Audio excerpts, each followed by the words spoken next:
Finding the right dog trainer right here in Fayetteville can make a world of difference in the relationship you have with your dog.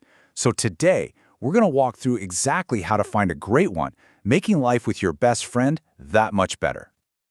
Just for a second, picture this. You're out enjoying a beautiful day, maybe strolling along the Razorback Greenway, and your dog is just walking calmly right beside you. No pulling, no lunging at squirrels. That's not just a dream. It's totally possible. And it all starts with getting the right training partner. Okay, so where do we begin? Well, finding that perfect fit means you've got to know what to look for. We're going to cover the most important things, like a trainer's methods, their credentials, and all the different kinds of training that are available to you.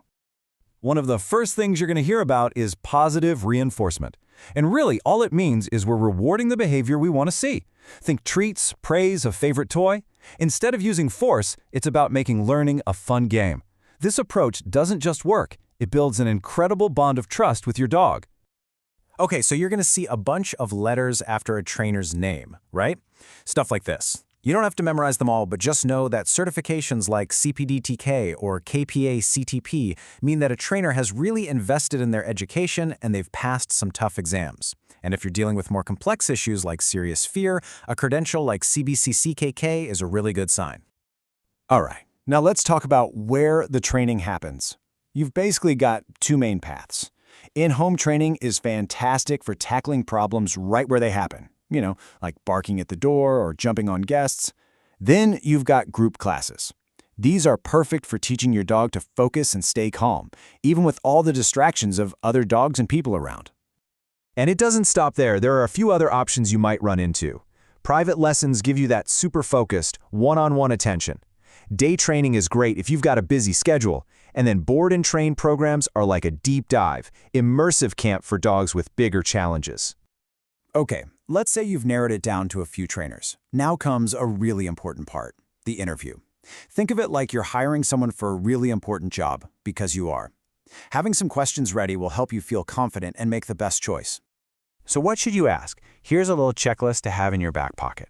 First, always ask about their methods and tools. Make sure you're comfortable with their approach. Then, ask about their credentials and how they keep up with the latest science. A great trainer will create a plan for your dog, not just a generic one. And finally, get clear on how you'll track progress, and of course, get all the details on costs and policies up front. No surprises. All right, let's talk about the money side of things. I know it's a big question. And it's helpful to think of training less as a bill and more as a long-term investment in having a happy, peaceful life with your dog. So, what's the bottom line? What should you actually expect to pay for professional dog training right here in our area? Let's take a look at some typical numbers for 2025. As you can see, the prices can be all over the map, and it really just depends on what you need. A group class that lasts a few weeks might run you a couple $100. A single private lesson is usually in that $100 to $175 range. And then the more intensive options like a board and train, well, that's a much bigger investment. But this should give you a pretty good idea what to expect. So you've hired a trainer, you're learning all this great stuff. But the work doesn't stop there. Now it's time to take those skills out into the real world. Knowing the local rules and some good places to practice is key to making it all stick. And before you head out, it's a really good idea to know the local rules of the road, so to speak. Here in Fayetteville, leashes are required everywhere in public unless it's an official dog park. Your standard 6-foot leash is perfect. Also, make sure that rabies vaccination is up to date, and just be aware that non-stop barking can become an issue. These rules help everyone enjoy our beautiful city safely. And Fayetteville has some awesome places to put all this into practice. Let me give you a few ideas. The fenced area at Gully Park is perfect for safely working on recall. Agri Park is great for teaching your dog to stay focused with all the runners and cyclists around.